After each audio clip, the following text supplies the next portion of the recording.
All right, folks, welcome to the Besides and On podcast. My name's Scuba, and we're sitting here with a guy I've been watching for a long time. I think it must have been a few years after he first started. I've been into DJing for about 10 years now altogether, and I started to watch lots of DJ tutorial videos after being tutored myself from a lot of other people. And this guy had added a lot to my experience, basically. So I'd like to welcome Ellaskins from YouTube. How you doing, my man? How you doing? I'm doing great. How's yourself? Always busy here. There's always something going on in this household, but I'm pretty good, my man. Thank you very much. Excellent, man. Excellent. Well, as I said before, I've been watching your videos for a long time, and I DJ with a friend of mine. We do sort of mobile gigs and stuff. Cool. And I'm always kind of showing him your videos whenever you put something up. One of the turning points, actually, for me with watching your videos was you talking about crowd psychology, which is a thing I never touched on before. Yes. I was just always used to mixing a lot of the time, and I never ever thought about crowd psychology. Okay. Well, it is very important because, you've got, as you can imagine, do you ever walk into a room and there's a group of your friends there, yeah, and you can just get this sense of they're not happy, or something's gone wrong, or there's a good mood in the room, or you sense that something's going to happen. Well, this is the energy you get from people, friends, family, but also you get it from a crowd in a venue. And yeah. I relate to, let's say, a football match when your team scores a goal. The hairs on your arms sort of spring up, and everyone's in this euphoric mood. So the energy is increased, and everyone's happy, and you shake people's hands you've never met before. Well, pretty much the same thing happens in this sort of event. Whether it be a wedding, birthday party, in a nightclub, it doesn't matter. And, you as the DJ, you're not only playing music, but you are in control of the energy in that room. Yeah. And, the music, of course, gives the energy, but also you as well as the DJ stroke entertainer. If you're sat there behind the decks playing the best track in the world, but you've got a face that looks like a bag of chisels, you're not going to put over the right feel, the right vibe. So by acting not the fool, but jumping around a little bit and moving and smiling all the time, you're going to put over a good persona, which is what the people want. Mm-hmm. It's always a great thing to add as well, just that you're there as an entertainer, not just a DJ sort of thing. You're there to entertain the audience sort of thing. Completely, yeah. Pretty much anyone now with today's technology can put together a set, make sure it's all in key, and start playing a blinding set. All you've got to do really nowadays is just make sure you've got all the top 40 classic tracks, all the best tunes, and some party music. And pretty much anyone can do a wedding, so long as they've got using the technology to its max. But you take away the technology, you give someone a set of old school turntables and a bunch of 7-inch singles, and a lot of new DJs would be lost, completely lost. So, go on. No, go on, you carry on. Yeah, have you sort of seen these arguments of the old school DJs kind of talking to the new guys that have digital setups and stuff, and they're like, if you're not using vinyl, you're not a real DJ and stuff like that. Have you heard all this? Oh yeah, I've heard all of that. to be quite honest, I completely ignore it because there's good and bad points about modern day technology. It helps. It's a great way of being able to get to a track a lot quicker. When I started DJing, if the vinyl was running out, you couldn't press Q, or you couldn't do a hot cue, or you couldn't zip back to the beginning of the track or a loop. You had to be as fast as you could to get another track on, or alternatively, the only other way around it was to get hold of that long thing with with a circle at the top called a microphone, start talking. And while you're talking to the crowd and looking at them, you're holding the mic with your left hand. Your right hand is desperately trying to find another record to put on to get the vibe going again. So, and really the microphone was there to keep the vibe alive instead of, oh, I'm really sorry, a gap in the music while you're desperately trying to find something else. That's it. So if we can go back, when did you first start DJing then? Must have been a long time ago, you were saying? I started, I suppose, when I was in secondary school, the age of sort of 13, 12, where I would play tracks to the sixth formers. They always liked what I did, so I'd always get asked to do their sort of sixth form parties. And then I became sort of semi-professional in 84, 85. And then it progressed from there, really. I worked on holiday camps down in Cornwall, British Army barracks, early 90s. Where else? In the Isle of Man, late 80s. Norway, late 80s. Worked 2 or 3 times in Norway around different nightclubs. And then it progressed into some other nightclubs in and around the UK in the mid-90s. Still always doing mobile gigs. During all of the 90s, I worked on a radio station in West Wales called Radio Ceredigion. I had my own dance show called Fat Beats FM that was fantastic. That was a Sunday night. Yeah. And I was left to my own devices. I accumulated vast amounts of free music from promotional companies. So every day pretty much I'd get 12-inch singles through the post, and 90% of them were shite. I'll be honest with you. Waste of time. But you did have a good selection to play, and it was all styles of dance music. Then, the only way of communication was via a fax, really. Email was there, but it was, for the chosen few. And then, you'd have to write the feedback of the track. There's a white piece of paper came with the name of the track, title, artist, and then you had to put your information. If you thought it was good, bad, or indifferent, you'd fax that then to the companies, and hopefully they'd send you more material, which undoubtedly they did. That sounds a lot like this kind of CD pool stuff you have today. You kind of give feedback on the tracks, and then kind of sounds like a more kind of like a kind of old-fashioned version of that sort of thing.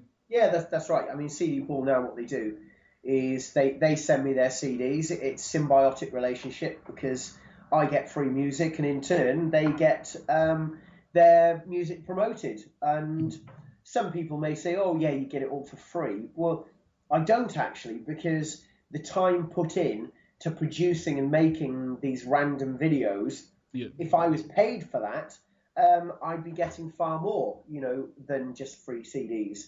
So in a way, I'm getting the free music, they're getting the free exposure, and everyone seems to be happy. That's it. So when would you say that you eventually started getting around to actually doing YouTube videos?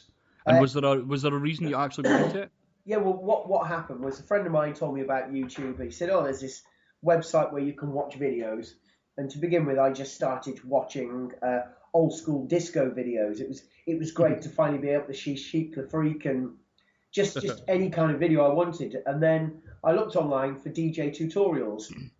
And when I was on YouTube, there were 1 or 2, but it was, hello, my name is, watch this. I'll show you what to do. And if you want any more information, buy the DVD.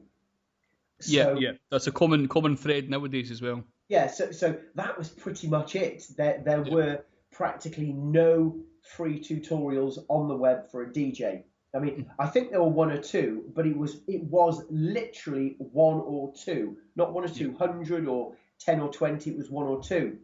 So I just decided to do my own free ones. So at the time, I had a very dodgy camera with a cassette inside it, no tripod, and I started doing videos.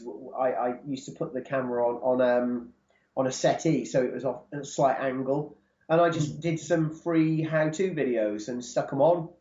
Got a few hits, then a few more, and it's pretty much progressed from then. And it started in 2006. So pretty much 10 years. Jesus, that's a long time. Sorry about that. That's all right. I started DJing when I was about 18, so I think it was must have been about 2 years after I started DJing. I eventually got a hold of your videos, so Right. would have been about 2008, I would imagine, about that time that I first started watching your stuff. Got you. But yeah, honestly, crazy to watch. Like, you're the master of analogies.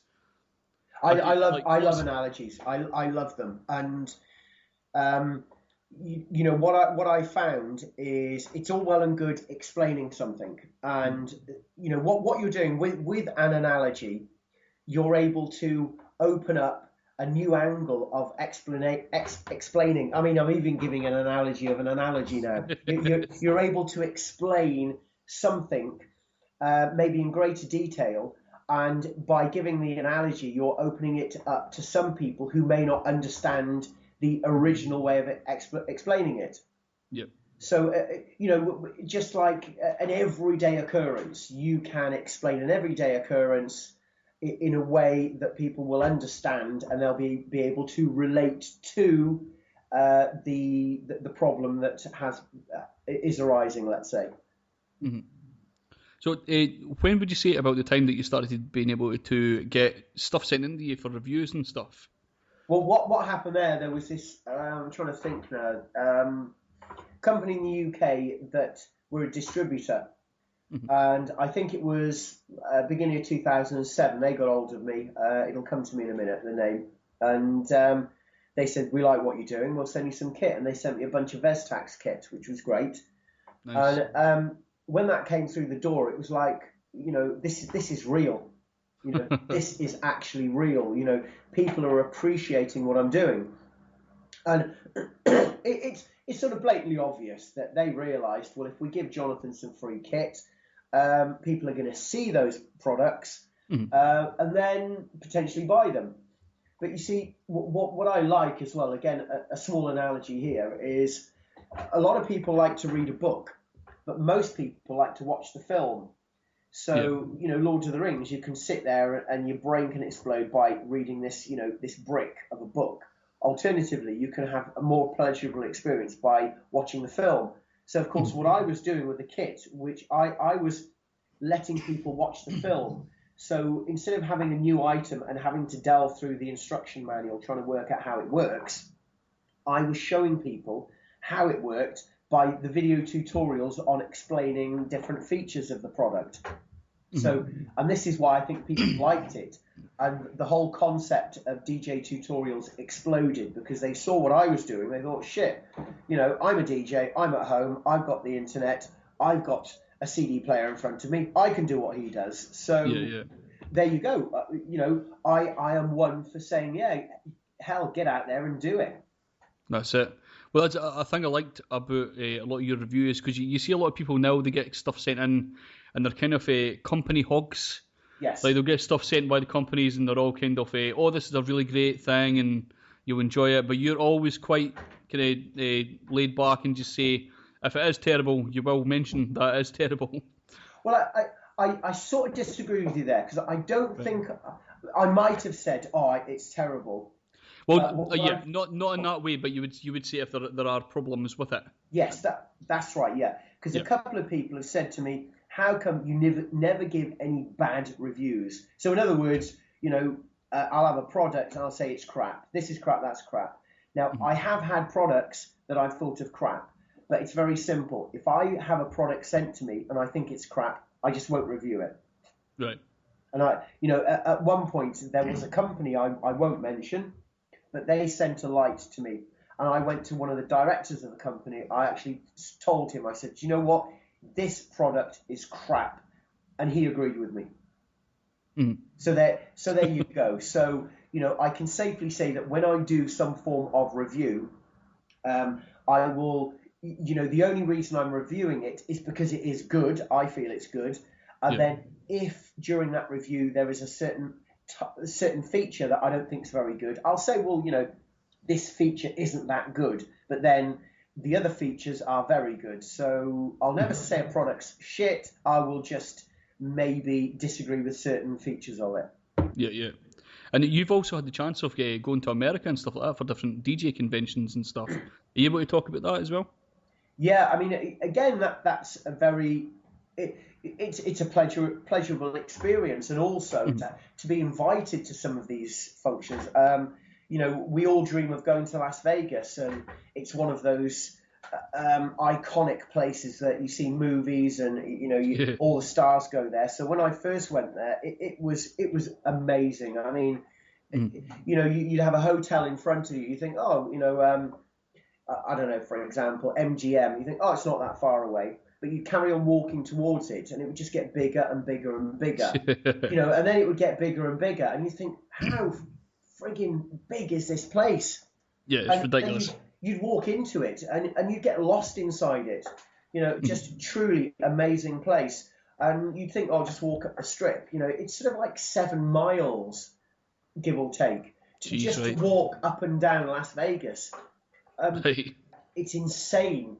But then you go there again and again. I think I'm going again next month in March, and it will be my 7th or 8th trip, something like that. Nice. So it's still an eye-opener, but I would not like to live there. It's completely designed to take money off you. End of. That's it. Yeah. It was 100%. And it's in the desert as well. Who builds stuff in a desert? Yeah. Ridiculous idea. Yeah. But you when did you meet Brian Red? Well, what happened there was it was December of 2006, and he emailed me. He said, "I've been watching your videos. I like what you're doing. Can we chat?" And at the time, I was really busy in December. I said, "Yeah, get back to me in January next year, and we'll have a chat." And then we just hooked up. We talked. We communicated. And he liked what I was doing, started copying what I was doing, and that's pretty much it. The rest is history. He liked my saying, practice and enjoy. He asked me, do you mind if I use that saying? I said, no, it's a saying. And, I can't physically stop you using, words from the English dictionary. So that was it. He sort of carried on doing what I was doing and copied, really. It's awesome because you've got a bit of a network as well, because when you go on the djtutor.com website, there's when I first went on it, I think it was just you, Brian, and there was someone else. I think it was just the 3 people running it at the time. Yes. Is that right? Yeah. Yeah, that's right. Then, from now, I checked it just 2 days ago, there's a whole lot more been added. Yeah, that's right. There's there's a few more DJ Tutor. There's a guy in Australia, German wedding DJ, he's in Germany.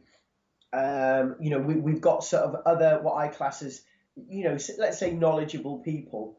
But the whole idea of DJ Tutor is just to have a nucleus or one place stop to go where you're guaranteed of getting DJ tutorials. Because at the moment, the way YouTube works is you could go online, and you're bombarded with spam most of the time. You're bombarded with these Americanized crap videos that are just a complete waste of time. You might as well eat sweets. So what I've tried to do is I've tried to get a website, the DJ Tutor website, where you go on and you've got good quality content that's watchable from DJs who hopefully know what they're saying and doing. And it's all nice to set out as well. There's the beginner section, advanced, intermediate stuff. So it's all kind of within whatever level you're looking for. It's all kind of nicely laid out there for you, if you're looking for stuff. So if anybody wants to check that out, djtutor.com, perfect website, man, to go and check. Thank you very much. No problem, man. So you've been doing this for a long time now, and you do a lot of kind of vlogging of gigs. Yes, that's right. Again, I can safely say beyond shadow of a doubt that, I was the first person to invent a lot of things on the web, which is quite humbling, but like the gig log. So even prior to, YouTube, I was taking my camera with me to gigs, and I have uploaded numerous videos of me working in nightclubs in the early 90s.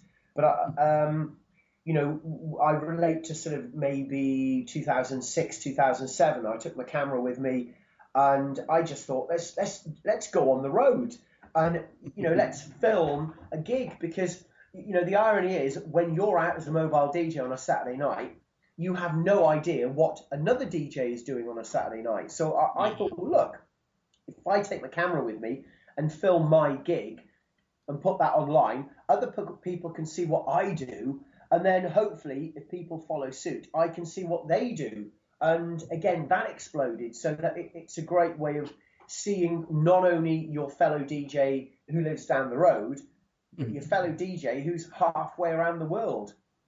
That's it. It's an amazing thing to watch. I love watching a lot of gig logs. There was you put up a post one day. It was a gig log, and then you asked people to add their gig logs to it. Yes. And there was a guy from Glasgow got in touch because I was about to do one. I was away to Glasgow to do a hip hop gig, and he was a sort of mobile DJ. He actually had a video put up of him carrying a big, huge Pioneer setup on the bus to his gig, and it was amazing to watch. And we were going to hook up at some point and kind of like do something together at some point. So that was pretty cool. Yeah. That's awesome, man. So so we're hoping to try and do gig logs quite soon as well. So that'll be pretty cool to get through. Have you had problems with trying to put videos up? And obviously some people don't want filmed, and because we've had that a few times. When you say put them up and you don't want them found, what do you mean? Like for the videos for like when you're actually filming crowds. Oh, I see. Yeah. To be quite honest, right, the way to look at it is if you go back when YouTube started, some people would say, oh, I don't want my, I don't want to be on film. I don't want to be here. I don't want to be there. But, to be quite honest, most people now have got a Facebook account. Most people have at some point, I would say, undisputedly in the Western world, had their picture or video taken, and it is online. It's got to be. Yeah. If you've got to think about this very open-mindedly. You go to a wedding, and in that wedding, you will see people on their mobiles. It's very likely they will be taking a picture, put it on their Facebook. Mm-hmm. So even the kids there, someone will have taken a picture of you, and you will be on Facebook. Even as the DJ, you'll be on their profile. So now what I do is I don't really ask. I just will video, the gig. I won't make a point of pointing cameras in people's faces or make a point of videoing kids or the elderly. What I try and do is a random kind of sweep of the crowd, etc. The only time I won't do a gig log where I've got members of the public in is if I'm doing army events or where, they don't really, you've got an officer's mess. You don't really want a full view of Sergeant Major in full HD. But, generally a gig log, I'll film the crowd, and I won't say any names of the public or whatever. And to date, so far, I've not had anyone complain, say, oh, you've got me on video and I'm not happy about it. If I did have a complaint, it would be, of course, I would take that video off or just set it to private. Yeah, that's fair enough, totally. Maybe I'll take that into consideration from now on then.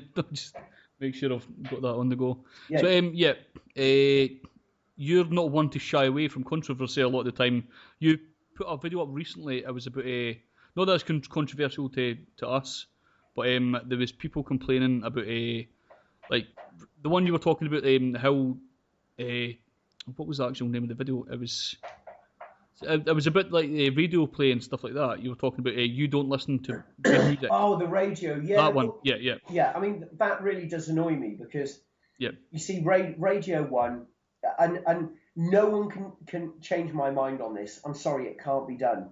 But I would say most of the music played on radio is shoved down your throats. Mm-hmm. Again, it's all about money. If you think about it, right, you yourself now, a sort of analogy, if you had a couple of billion in the bank, like, Mr. Beats, you're a billionaire and you are a producer, I'm sorry, I don't care what people say, but you are in a position to get an artist, to get them, promoted so they look fantastic, they're glistening with gold, and their videos are with sexy dancers, and all, you're in a position to give money to the radio stations to say, you know what, make this a hit, and it will be a hit, and that's it. And once the radio stations play it incessantly, that melody will get put into the masses. Then the masses will buy it, And there you go. It's a no-brainer. So for the sake of you spending $5 million on promoting an artist and their album, you will get that $5 million back and more because that you're making money from it. So there are a few people in the industry who pretty much rule the charts. End of. That's it. Well, that's it. And another thing I'd like to add to that as well, if you notice, a lot of the kind of like Radio 1's actually quite bad for it, and like One Extra and stuff. They have like all the daytime playlists are already kind of predetermined. As you were saying, the same idea. Late at night, when people are sleeping or like they have work the following morning, that's when they kind of like to experiment. But again, not a lot of people are listening at that time. Of course, yeah. And it's specialist musicians that are listening, like people fans of the specialist music that are listening in. Yes, exactly. That's right. You listen to Radio 1 at night. They wouldn't dare play half the stuff they play at night during the day. It just would not happen. You know, and again, I don't know if Radio 1 used to do this now, but they used to do this. It made me laugh. They would say something like, we predict future hits we predict these artists are going to be the future hits. Well, I'm sorry, their predictions most of the time were always right because all they got to do is play the damn artists and they're going to be hits anyway. Yeah, it was perfectly right what you were saying. And have you had much backlash for that? Well, people complain, but I don't care. You know, I'm of the opinion now that, listen, mate, you know, I'm free to say and do what I want, and I will carry on doing that. But there is a line to that statement, free to say and do it as I want, as in, you know, I will not, take the piss out of minorities. I won't be sexist. I won't blatantly say the F word 24/7 because those are the sorts of things that you do not do. But, you know, I believe in freedom of speech and I'll carry on saying how I feel. And without going into great detail, half a dozen years ago, I went through hell and it's opened my eyes to the real world. Mm-hmm. That's it, because you called it punk TV. Yeah, it is. Famously called it punk TV. It's punk TV, and that's how it should be. You know, you or I, anyone now, we could make a video, chuck it on the web, and go for it. And very quickly as well. I mean, a while ago, long story short, in December, I sold a phone on eBay, and I made. I was actually going to bring this up, so yeah. Yeah, I made it quite clear that this phone was going to be there for Christmas. Someone in France bought it. So I posted it, and it was in the post the 15th of December, which was good time for Christmas, even to go abroad. The person contacted me from Paris 3 or 4 days after Christmas, said, look, they don't want it because they tried to deliver it on the 26th of December, and they wanted it for Christmas. And I was like, okay, that's fine. But, you know, I would like you, please, to send that back. Oh, where is it? We don't know where it is. He said, well, look, I went online, and I did some research. So if I'm in England and I can find out where it is in France, I'm sure you're in bloody France. You can find out where the bloody thing is, you know? Yeah. They weren't bothered. They said, I want my money back. So I was like, oh, here we go.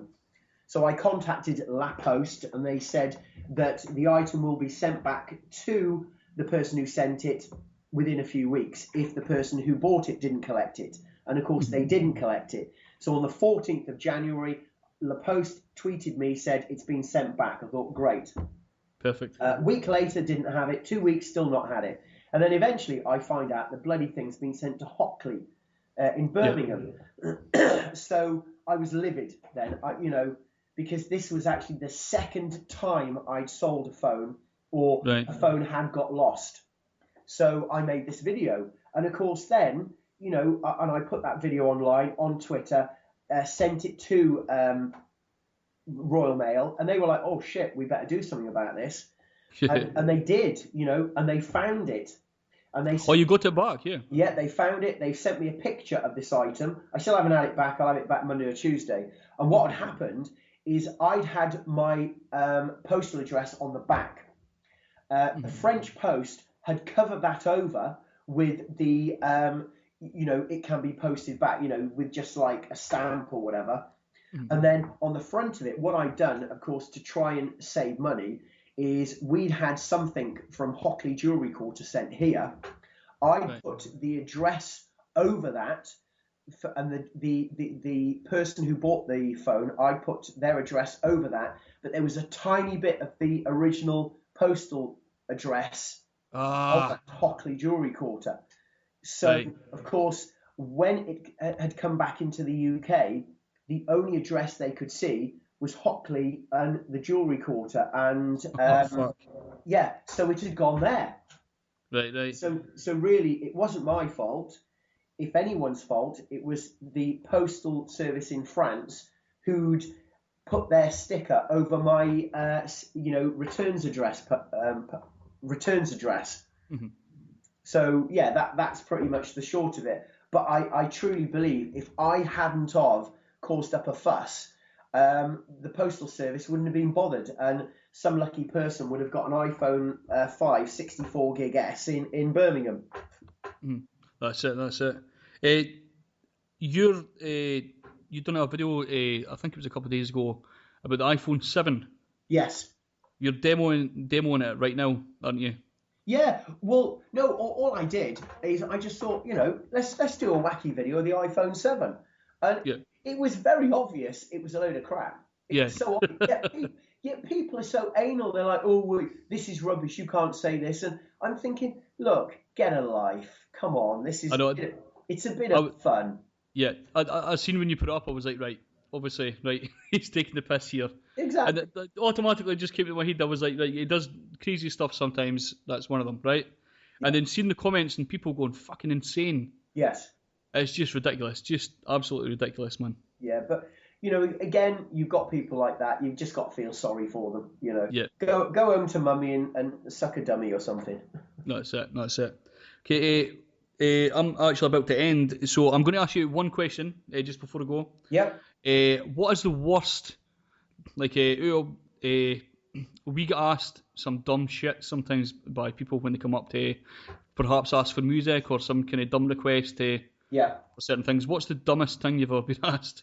I've actually had someone come up to me and ask, can you play Michael Jackson, Billie Jean? And I've gone, yes. And they've gone, I want it now. Yeah, fine. Can you play it now? Yeah. And I've gone, well, can you just stand on the dance floor and have a listen? Okay. And they've gone on the dance floor, listened, and they've put their thumb up to me. It was actually playing. It was actually physically playing, and I was gobsmacked by that. They asked me twice, not once, can you play Michael Jackson, Billie Jean? I've gone, yep, sure. No, can you play it now? I've gone, yeah, okay. And then they still looked at me as I was stupid, and then they've gone on the dance floor, and oh, right, they get it. Possibly because it wasn't, when they asked me, there were no vocals, it was just the bass line. So they probably weren't familiar with the bass line, even though it's one of the most well-known tracks around the world. Yeah. That's fantastic. So that was a very, very surreal experience, and I remember that to this day. Mm-hmm. I always get asked things like, it's the usual people. You could always see them coming up a mile away, and it's these people that say, "This is the tune you should play. Everybody will dance to this one," and you're like, right. What I'll do is I'll show you right now. I'll play the track for them. I'll obviously wait till the previous track's about finished. Yeah. And I'll say, right, you sit here right now and watch this. Yeah. When I know it's going to be shit. I know exactly what's going to happen. So I'll play it and I'll say, watch what fucking happens here. And when they watch the crowd disperse, they're kind of like, oh, but this is a fucking great song. And I'm like, you're a fucking idiot. You have no idea what you're talking about. Fuck off. Well, you see, to them, it's probably it's track 7 from their favourite album that they listen to incessantly and they love it. But I'm sorry, a wedding event, 9 times out of 10, a wedding event, they want to listen to Michael Jackson, they want to listen to Elvis Presley, they want the Gangnam Style, they want the, Cha-Cha Slide, they want Rock Around the Clock, they want Come On Eileen, they want the latest Top 40, the cheesiest of cheese. So Auntie Megan and Uncle Stan and nephews and nieces are happy in the corner. If you play the commercial stuff, you're happy. If you can please the bride, if you can make sure that the bride is happy, then that's fine. Even if the bride isn't dancing. All right, here's a tip for you. Look at her. Even if she sat down, if she's got a smile on her face, sorted. No worries. That's it. If she's looking like a bag of chisels and unhappy, as a DJ, the first thing you need to do is get that bride on the dance floor. As soon as she's happy again, sorted. That's it. I remember also getting asked once to do a Hawaiian themed night. Yeah. And they asked for reggae music a lot of the time. Yeah, yeah. So I was like, it's completely like the wrong area to look for. Because it's like usual like calypso music I was looking for, like all that kind of stuff. And they were asking for like Bob Marley. Yeah. And like, fucking hell. Jesus. But anyway, I just want to thank you for joining me, man. This is much appreciated. No, but my pleasure. I'm sorry it took so long, but it's been a pleasure. Thank you very much indeed. You take care. It's okay, right? Thanks very much, man. All right, I'll finish off with practice and enjoy.